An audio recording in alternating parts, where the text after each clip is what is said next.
이제 로봇 플랫폼 코스모스 같은 것도 젠슨왕의 이제 빅픽처인 것이고, 그 다음에 뭐 휴다큐도 뭐 젠슨왕의 빅픽처인 것이고, 하지만 그거는 지금 2025년에 공개한 과정일 뿐이고, 젠슨왕이 그리는 진짜 큰 빅픽처는 아직 우리한테 없다. 보여지지 않았다.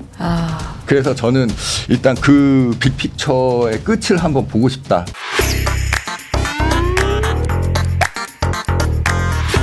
안녕하세요. 머니네버슬립 유림 아나운서입니다. 오늘 머니네버슬립에서는요. 젠슨왕 게임의 룰의 저자이신 장상용 작가님 모시고 얘기 나눠보도록 하겠습니다. 작가님 어서 오세요. 네, 안녕하세요. 네, 오늘 또 머니네버슬립에 출연해 주셨는데 간단하게 자기소개 부탁드리겠습니다. 네, 저는 25년 차 컨텐츠 전문가고요. 그때까지 뭐 만화하고 웹툰 이런 거 캐릭터 이런 거 제작하면서 살아왔고요. 문화 컨텐츠학 박사 학위를 가지고 있습니다. 네, 그래서 오랫동안 이제 저는 사실 컨텐츠 제작에 몸을 담아왔고, 여기 사실 이제 경제 방송에 나와서 이제 사실 제가 경제 전문가는 아닌데, 제가 이제 엔비디아를 쓴 것도 그렇고, 사실은 뭐 컨텐츠 전문가의 시각으로 보면 네. 엔비디아가 또 새롭게 보여요. 저희 쪽에서는 이제 모든 이 세계를 어떻게 바라보냐면 캐릭터와 스토리와 그다음에 세계관으로 보거든요. 근데 사실은 뭐 주식 시장이나 기업 쪽의 상황들도 캐릭터가 있고, 맞아요. 그다음 스토리가 있고, 그다음에 세계관이 있어요. 그 뭐 섹터가 있고, 그다음에 시장이 있고, 그러니까 그게 세계관인데 그 똑같거든요. 그다음에 거기서 하나 다른 건 이제 이쪽 이제 뭐 기업이나 이제 이쪽 경제 뭐 이런 데에서는 다른 게 실적이 있죠.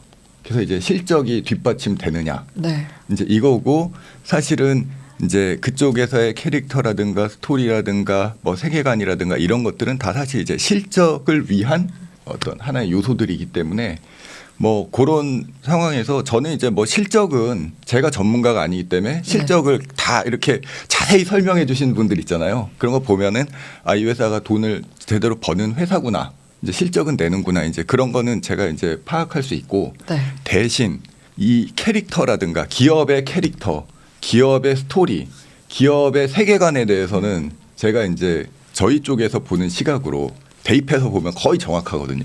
그래서 이제 제 시각으로 이제 이 젠슨왕 그리고 엔비디아를 좀 써봐야 되겠다. 네. 그래서 한번 분석을 해봤습니다. 오늘 또 굉장히 재밌는 시간이 될 것 같습니다. 엔비디아를 저희 채널에서도 굉장히 자주 다루고 있는데요. 새로운 시각으로 좀 바라볼 수 있는 네. 기회가 되지 않을까 기대가 됩니다. 그래서인지 젠슨왕에 대해서 왜 관심을 가지게 되셨는지, 책을 어떻게 시작하게 되셨는지가 좀 구체적으로 궁금한데요. 네, 저도 원래 뭐 이런 미국 주식이나 이런 쪽으로 관심이 네. 별로 없었는데, 네네. 그 우연히 이제 투자를 하게 됐었어요. 근데 이제 아무것도 모르고 네. 이제 하다 보니까 이렇게 돈을 한꺼번에 모아서 모든 돈을 다 끌어다 모아서 한 번에 버튼을 눌러서 그렇게 하면 수익률이 높을 거라고 생각했어요. 그러니까 네. 아무 코치도 받지 않고. 네네. 그러니까 이제 제가 컨텐츠 세계에 있다 보니까 저희 쪽에서의 이 가장 드림이 어디냐면 월트 디즈니거든요. 그래서 월트 디즈니의 주식이 이 세상에서 제일 좋을 거다. 그리고 저는 이제 디즈니 관련해서 미국도 여러 번 갔었고, 본사도 가고 뭐 마블도 가보고 그 관련 업체들도 다 봤기 때문에 사실 얼마나 좋은 기업인지는 알고 있거든요. 그래서 미국 쪽에 투자를 하면은 여기에다 해야 되겠다, 이제 이렇게 해가지고 했는데, 그게 누른 시점이 디즈니가 딱 한 번 200에 간 적이 있었어요. 200달러에 간 적이 있는데, 역사상 딱 한 번 있었는데 그 고점에서 제가 누른 거죠. 그 제가 누르니까 몇 분 있다 그때부터 쭉 빠지기 시작하더라고요. 그래가지고 뭐 제 거의 많은 재산이 한 방에, 이제 저는 이제 사실은 그러니까 초심자의 부름부터 시작한 거예요. 보통은 초심자의 행운으로 행운이죠. 시작하시잖아요. 근데 이제 초심자의 부름부터 시작해서 3년 반을 거의 마이너스 65% 상황으로 버텼는데, 그냥 제가 깨달은 게, 그러니까 무슨 주식 투자는, 이런 투자는 제가 좋아한다고 해서 되는 게 아니구나, 이제 그거를 깨달았죠. 그래서 이제 저는 첫날부터 이미 처음에 시작했을 때부터 계속 마이너스 상태에서 계속 더 내려갔기 때문에 제가 이거를 어떻게 극복할 수 있는가, 그거를 이제 거의 하루도 안 빼고 계속 연구를 했어요.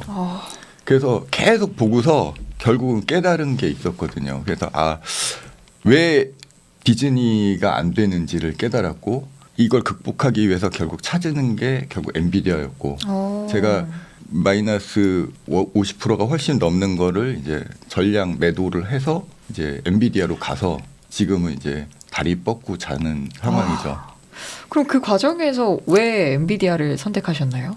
아니 그러니까 엔비디아가 결국은 AI 시대가 온다는 걸 알았고 AI 시대가 올 수밖에 없다는 건 이미 알고 있었고요. 네. 근데 이제 어디를 투자하느냐의 문제였는데 딱 하나가 돈 벌게 돼 있다. 엔비디아다.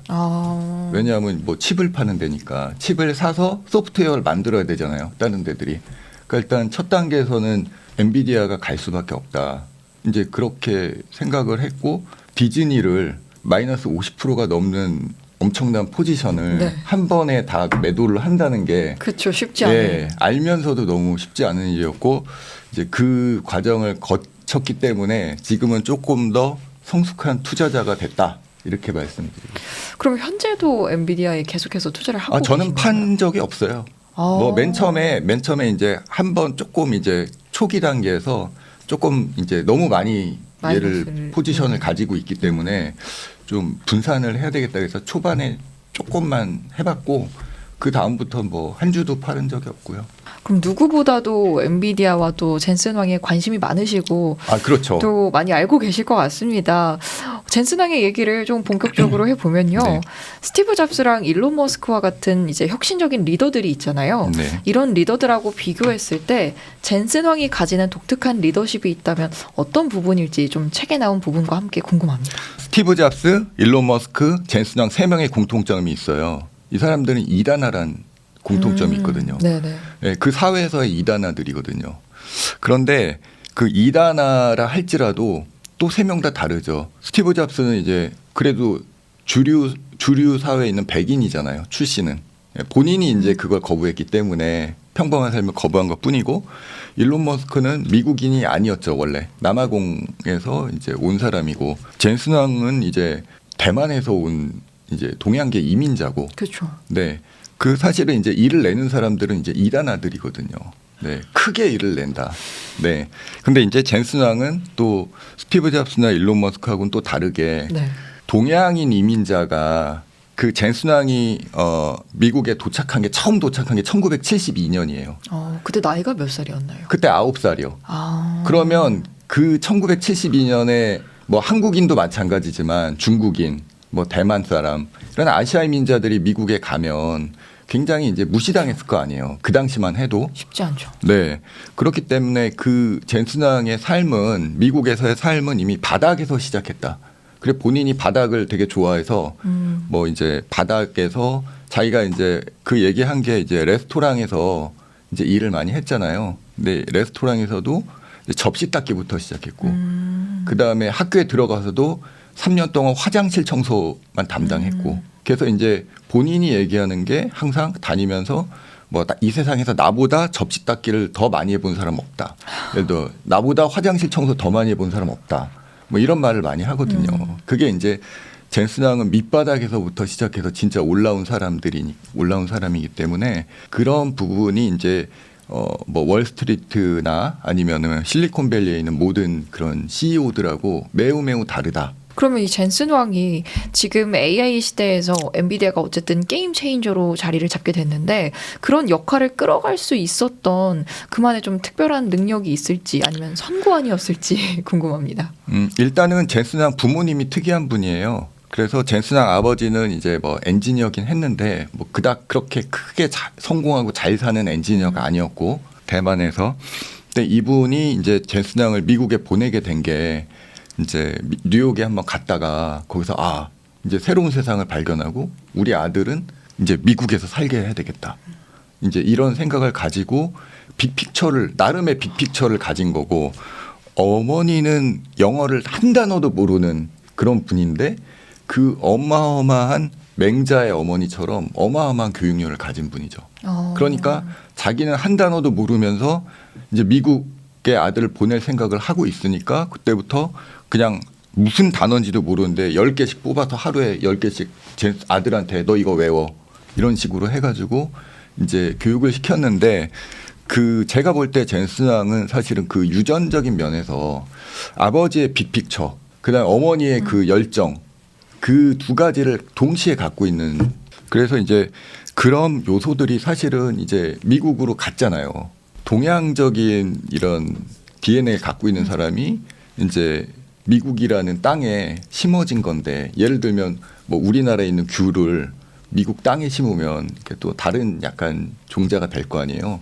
그러니까 이제 동양적인 사고 방식과 그다음에 서양의 그 뭐 풍토 이제 이런 것들을 동시에 가지고 있는 인물이다. 그렇기 때문에 일단 스티브 잡스든 뭐 머스크든 이런 사람들하고 완전 다를 수밖에 없죠. 예를 들면은 제일 다른 게 엔비디아는 36,000명의 직원이 있지만 해고를 하지 않는다.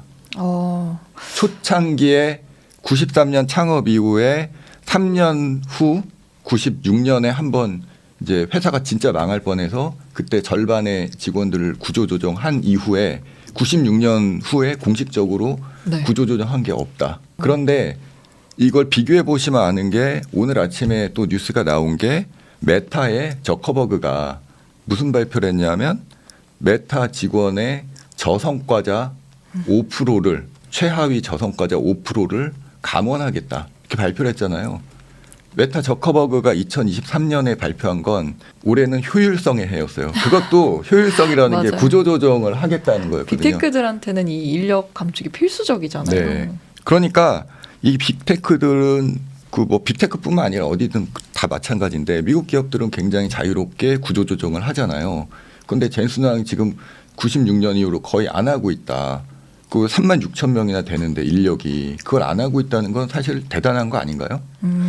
이제 그런 측면이 있고 또 한 가지는 젠슨왕의 이제 철학이 기업 철학이 이제 지적 정직성이라는 게 있습니다. 그래서 intellectual honesty 정직해야 된다. 사람은 그러니까 이 사람이라는 게 어쨌든 뭐 이렇게 좀 과장하거나 아니면 솔직하지 못하거나 이게 하나의 또 처세일 수도 있잖아요. 하지만 이런 그 개개인들의 행태가 네. 모이면 기업에 굉장한 큰 해악이 된다. 젠슨왕은 그런 생각을 갖고 있기 때문에 지위 고하를 막론하고 엔비디아의 모든 사람들은 거의 자아 비판 수준으로 자기의 실수를 공개적으로 내가 잘못했다. 그 NBA 농구 좋아하시나 모르겠는데 그 보면은 선수들이 막 경기하다 보면 서로 패스하고 패스미스 나잖아요. 그러면은 가슴 두들기면서 이렇게 하거든요. 그게 뭐냐면 내가 실수했다. 그런데 보통 망하는 팀들은 그렇게 하지 않아요. 왜냐하면 네가 잘못이다. 그렇죠. 네, 서로 잘못을 미루고 분노하거든요. 서로에 그쵸, 대해서. 그쵸. 네. 근데 잘 되는 팀은 내가 잘못했다고 이렇게 인정하거든요. 엔비디아가 그런 조직이죠. 그러니까 그 뭐 말단 직원이든 젠슨왕이든 예외가 없어요. 젠슨왕도 뭐 최근에 한번 그런 적이 있었죠. 뭐 발열 이슈가 있어가지고 TSMC하고 누가 문제냐 이랬을 때 젠슨왕이 100% 엔비디아의 문제다라고 그렇게 인정을 했잖아요. 그러니까 그런 게 얼마나 사실 힘든 일이에요. 그렇죠. 네, 그렇게 하는 게 젠슨왕이 그 뭐 단지 이제 뭐 그런 기업 간의 그런 신뢰관계뿐만 아니라 자기가 직원들한테 메시지를 보내는 거거든요. 우리도 실수했어. 그러면 인정해야 돼. 이거를 직원들한테 하는 거고. 그래서 그 실제로 그런 걸 따르지 않으면 젠슨왕이 데려다가 그 직원을 여러 사람 앞에서 네가 뭐를 잘못했는지 말하라고 이 자리에서 거의 일어나서 얘기해라. 박사님 아닌가요? 네, 그렇게 얘기를 해서 해요. 그걸 안 하면은 다닐 수가 없겠죠. 그러니까 그런 점들이 좀 다른 모든 기업들하고 다 다르다고 생각을 하거든요. 말씀해주신 내용 들어보니까 왜 책에서 이 AI 시대의 미래가 궁금하다면 그 엔비디아의 재무제표보다도 젠슨왕에 대한 서사를 알아야 한다. 이렇게 말씀하셨는지가 조금 이해가 되는 것 같아요. 아무래도 이 엔비디아 자체를 구성하는 사람이 젠슨왕이기 때문에 엔비디아를 대표하는 사람이 젠슨왕이기 때문에 또 젠슨왕의 성향이 굉장히 기업에 많이 녹아 있는 것 같은데 뭐 구체적으로 어떤 의미인가요? 저는 뭐 그 정도 표현으로는 부족하다고 생각하고 엔비디아는 이름을 바꿔야 돼요. 젠슨왕의 엔비디아. 네. 그러니까 물론 그 기업을 구성하는 게 뭐 요소가 뭐 CEO도 있고 직원들도 있고 또 다른 뭐 제품일 수도 있지만 엔비디아말로 정말 지금 젠슨왕의 엔비디아다. 왜냐하면 젠슨왕이 가진 철학들을 철저하게 실천해 나가는 조직이거든요. 그리고 그 제일 또 중요한 철학 중에 하나는 엔비디아는 사실 3만 6천 명의 거대 기업이지만 엔비디아는 지금도 스타트업처럼 움직이거든요. 그러니까 그 항상 가장 강조하는 게 그 어질러티라 그러는데 이제 민첩함, 그 다음에 속도, 스피드, 그걸 항상 강조를 해요. 젠슨왕이 직원들한테. 그럼 네가 하는 일에서 속도와 어떤 유연함, 민첩함 이런 게 굉장히 중요하다. 이게 그러니까 기업이니까 뭐 이렇게 보고 체계가 뭐 결제하고 결제하느라고 며칠 걸리고 이러는 게 아니라 정말 그 스타트업의 장점은 속도잖아요. 그렇죠. 네, 그거를 실제로 이제 실현을 하는 거죠. 그렇다고 퀄리티를 포기하느냐? 그게 아니죠. 제일 중요한 건 사실 퀄리티죠. 퀄리티는 당연히 최고고, 그다음에 거기에 속도하고 이제 유연함, 민첩성까지 같이 있어야 된다. 뭐 엔비디아 안에서도 좀 자체적인 보상 시스템이 있나요? 보상 시스템이 좋기 때문에 이렇게 유지가 되는 거죠. 왜냐하면 CEO가 뭐 자기의 욕심을 위해서 일을 강요를 하면 누가 안 하죠. 듣겠어요. 그쵸. 근데 엔비디아는 기사 나신 건 보셨겠지만은 뭐 파이낸셜 타임즈인가요? 거기서 엔비디아 직원들은 황금 수갑을 차고 있다. 그게 이제 네, 일주일에 주 7일 24시간 거의 근무. 와. 그게 가능한 회사가 엔비디아인데 그러면 누가 시켜서 하는 게 아니라 직원들이 나와서 일을 하잖아요. 그러면 이제 거기에 대한 막대한 금전적 보상, 그다음에 막대한 엔비디아 주식 보상. 그러니까 사실 엔비디아에서 10년 정도 일하면 일단 다 파이어족이 된대요, 기본적으로. 10년 후에도 파이어족을 택할 사람이 많지는 않을 것 같긴 근데 한데. 재미있는 게 뭐냐면 사실은 10년 후에 파이어족이 되면 보통은 이제 난 돈은 됐고 나 이제 자유롭게 살게 하는 게 보통 사람들이잖아요. 네네. 근데 그렇게 되면 엔비디아가 유지가 안 될 거 아니에요. 그렇죠. 예. 그런데 엔비디아 직원들은 퇴사를 안 하고 열심히 다닌단 말이죠. 그러면 그거는 돈 때문이다라고 볼 수가 없어요. 그러니까 돈 이외에 어떤 그런 자기의 어떤 자긍심, 그다음에 특별한 어떤 사명감. 근데 그런 게 있어야지 사실 다닐 수 있는 거거든요. 그쵸. 파이어족이 이미 돼 그쵸. 있는데 그러면 그거를 그 자긍심, 그다음에 그 사명감을 그 사람들 개인한테 불어 넣어주는 게 누구냐는 거죠. 그 젠슨왕이 없으면 사실 그걸 해줄 사람이 없거든요. 그러니까 저는 그래서 그런 의미로 그 엔비디아는 젠슨왕의 엔비디아다라고 말씀을 드리는 거예요. 그러면 지금 저도 좀 궁금해지는 게 월스트리트에서는 어떤 견해를 가지고 있는지, 엔비디아를 어떻게 보고 있는지 이런 부분들이 좀 궁금하거든요. 저도 이제 많은 자료를 사실 보는데 대체로는 다 좋게 보시죠. 결국 2025년도 엔비디아는 뭐 서스테이너블, 영어로 뭐 서스테이너블, 컨시스턴 이런 표현을 많이 쓰시고요. 뭐 엔비디아의 어떤 지위가 지금 당장에 뭐 흔들릴 것 같지는 않다. 근데 이제 제가 보는 거는 네. 그런 이제 엔비디아 오히려 내부 문제, TSMC하고도 문제가 좀 있었고, 뭐 지금도 계속 발열 문제, 그다음에 수율 문제, 뭐 그러니까 이제 자체 설계를 하는데 이게 워낙 고성능이다 보니까 뭔가 이렇게 뜻대로 다 계획대로 안 되는 부분들 분명히 있을 거거든요. 근데 거기에서 어떤 진짜 큰 문제가 발생을 하면 엔비디아가 이제 뭐 아무래도 이렇게 좀 내려갈 수밖에 없겠지만 뭐 그런 문제들은 당연히 있을 수밖에 없을 것 같고요. 그런데 그럼에도 불구하고 젠슨 황이 거의 슈퍼맨 같은 네, 리더십으로 엔비디아를 끌고 가고 있다. 지금 큰 문제 없이 지금은 이제 그런 상황이고 뭐 엔비디아에 대해서 부정적으로 보는 시각이 왜 없겠어요. 그래서 지금 현재 이제 엔비디아가 올해 어떤 일을 겪을 건가라고 이제 예측한 분이 있는데 네. 더글라스 카스라고 네. 이제 이분이 이제 시브리즈 파트너스 매니지먼트 이제 프레지던트예요. 이분이 1970년대부터 이런 애널리스트 생활도 하시고 있기 때문에 굉장한 월가 최고의 베테랑인데 이분이 예언을 한 게 네. 엔비디아가 2025년에 $50까지 떨어진다. 지금이 130달러 네. 선에 있는데. 그러니까 이제 반 이상 추락할 수 있다라고 이제 전망을 하셨는데 네네. 제가 이때까지 나온 전망 중에서 아마 최악의 전망이 아닌가. 충격적인데요. 네. 예. 그런데 이제 또 더글라스 캐스 이분이 굉장히 이제 방어적인 약간 그런 운영을 하시는 분이더라고요. 그래서 뭐 방어적인 관점에서는 이제 항상 이런 일이 일어날 수 있다라고 이제 하는 것 같긴 한데 어쨌든 그런 뭐 엔비디아가 $50까지 떨어질 수도 있다라는 의견도 있고 하지만 뭐 전체적으로는 굉장히 엔비디아의 리더십은 뭐 공고하다 이런 것들이 뭐 대체적인 의견 같습니다. 그러면 마지막으로 이제 작가님이 장기적인 관점에서 엔비디아를 바라보신다면 좀 어떻게 의견을 주실 수 있을까요? 아까 초반에 이제 그 젠슨왕 부모의 빅픽처에 대해서 말씀을 드렸는데요. 네. 지금의 엔비디아는 사실은 그 젠슨왕의 빅픽처가 만들어낸 결과물이거든요.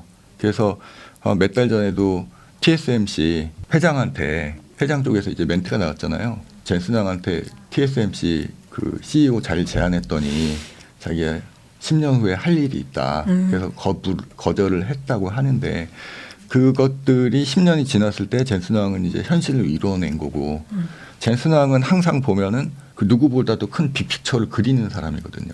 그러니까 젠슨왕이 지금 아까도 말씀드렸지만 이제 로봇 플랫폼 코스모스 같은 것도 젠슨왕의 이제 빅픽처인 것이고 그 다음에 뭐 큐다큐도 뭐 젠슨왕의 빅픽처인 것이고 하지만 그거는 지금 2025년에 공개한 과정일 뿐이고 젠슨왕이 그리는 진짜 큰 빅픽처는 아직 우리한테 보여지지 않았다.